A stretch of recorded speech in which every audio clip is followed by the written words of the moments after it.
Oh my God, the drama just keeps escalating. Jennifer Hudson has now dropped some shocking allegations about Erykah Badu, accusing her of witchcraft. According to Jennifer, Erykah, who is known to be a midwife, isn't just delivering babies. There's a much darker side to her practice. Jennifer claims that the real reason Erykah is involved in these deliveries is because the spirit she worships forces her to drink the blood of newborns and cast a curse on them, affecting their lives from the moment they are born. These explosive accusations have set the rumor mill on fire. Erykah Badu has always been known for her eccentric and spiritual persona, but these claims take things to an entirely different level. If what Jennifer is saying is true, it paints a deeply disturbing picture of Erykah's practices. Jennifer's revelations come on the heels of her intense fallout by bringing Erykah into the mix and alleging such dark practices. Jennifer is not holding back at all. The public is reeling from these new claims, and many are wondering what evidence Jennifer has to support such serious allegations. Erykah Badu has yet to respond, but given the gravity of these accusations, a response is almost inevitable. But you all may know about Erykah Badu. According to urban legend, it's said that you can't look Erykah Badu in the eyes without falling madly in love. But is the Badu box truly a phenomenon? Does Erykah possess actual mystical powers? Is it a curse or a blessing? Stay tuned to uncover all the eerie details. All right, for a very, very long time, followers have believed that Erykah is some sort of enchanting being, and it's not related to her soulful vocals. Her voice is gorgeous, by the way, but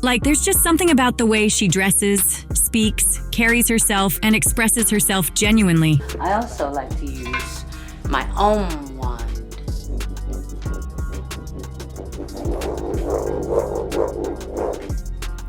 Beautiful instrument, very low frequency, good for the lower chakras, the lower nature, spiritual energy, creative energy, tribal energy. The kind of aura Erykah radiates always evokes the kind of vibes we see in mystical creature shows. Think Charmed, Merlin, Vampire Diaries, and so on. And I know I'm speaking for millions of others when I say that. Well, I've also watched enough shows to understand that for every action, there's always a consequence, which is supposedly reflected in Erykah's love life and her voodoo practices. And I'm not just saying that because there have been actual stories. Yeah, for instance, Glasses Malone once shared a story about how he was insanely attracted to Erykah when he first saw her, and just before he was about to approach her, Birdman told him to calm down and not approach her because she is straight up a witch. I looked in his face, and it did not look like it was no joke. It looked like he was serious, like she had some powers. And I remember just calming down, like, you know what?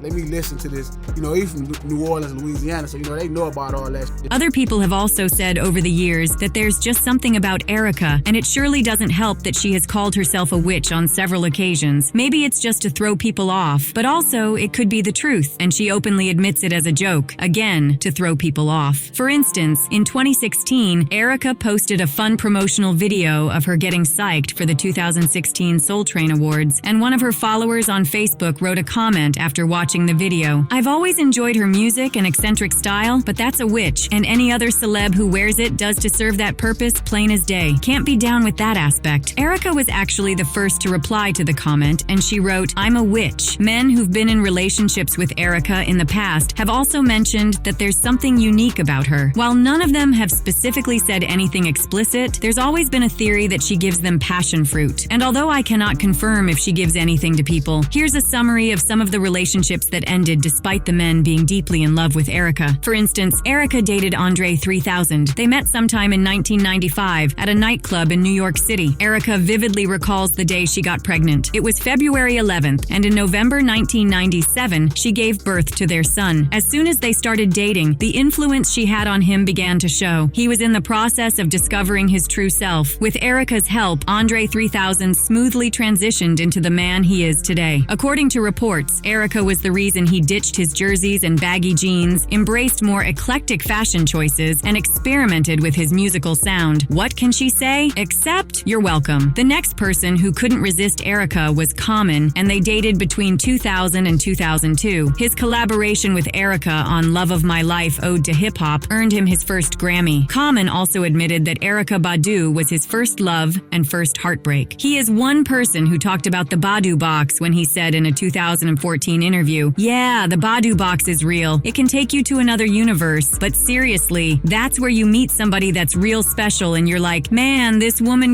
she got something else, man. It ain't just the sex. It ain't just the look. It's like something that's kind of like spirit-wise, where you're like, this woman got something else. It sounds like he got sucked down to the Matrix, y'all. Erykah also dated the DOC, and while I'm not sure when they actually started dating, their daughter Puma was born in the summer of 2004. Things didn't work out between them either. During an interview with the Dallas Observer, the DOC shared details about Erykah's Dallas home and spoke about how enchanted he was by her. He even hoped to film a reality show that would end with them tying the knot in the final episode. I'm not sure why they broke up, but aside from the DOC, Erykah was also involved with Jay Electronica. No one knows when or why Erykah and Jay broke up, but they have a child together named Mars, and Erykah is still very present in Jay's life. In addition, Erykah also once dated Carl Jones, whom she met around 2014 when she was asked to do voiceover work for Black Dynamite. At the time they met, Carl was married and his wife was reportedly by his side while Erykah was completing the voiceover project, but he still fell head over heels for Erykah. In fact, in 2015, Carl couldn't stop tweeting about Erykah, sharing countless selfies of them together and proclaiming his love for her. A source even told the Jasmine brand that their alleged affair reportedly led to the end of Carl's marriage. I mean, what were we expecting here? And yes, Erykah knows that people have been talking about the kind of hold she has over men. Back in 2020, she even told Rolling Stone that there's an urban legend that my pussy changes men. The men that I fall in love with and fall in love with me change jobs and lives. Okay, girl, I caught that. Given the existing tales about her mystical abilities, Erykah decided to launch her Badu Pussy Premium Incense in 2020, a fragrance designed to resemble the scent of her intimate area. Remarkably, it sold out within minutes on her online store.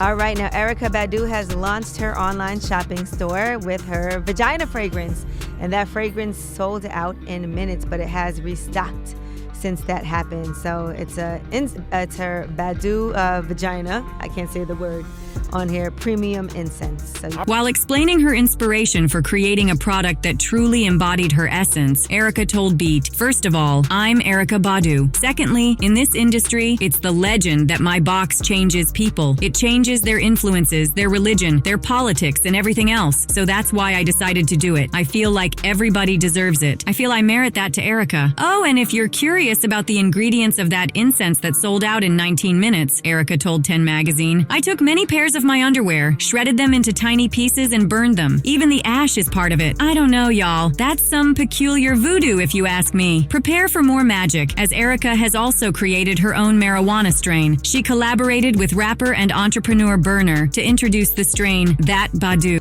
I noticed that there was no area in the cannabinoid world where women were being focused on.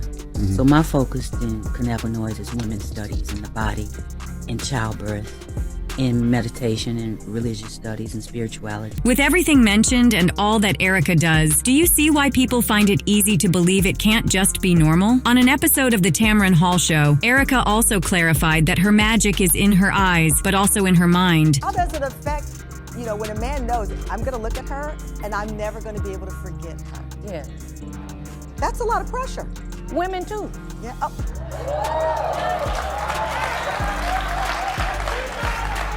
And children and animals. So think any breathing thing. Any living, breathing thing?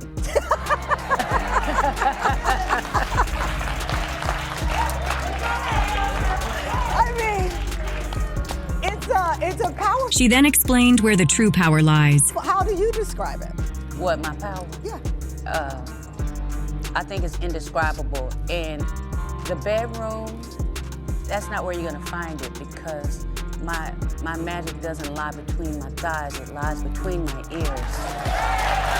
Followers still suggested some voodoo was happening, with even bigger questions from fans, such as, if she has such influence over men, then how did she end up with 3 kids by 3 different fathers? Shouldn't she be able to keep a man for good? Unless, of course, that's the price she has to pay. Maybe I'm overthinking, but you let me know your thoughts. Do you believe Erykah has that special influence? Or has she just done a great job of marketing her brand? Share your thoughts in the comments below, and let me know. If you thought this video was messy, wait until you see the next one.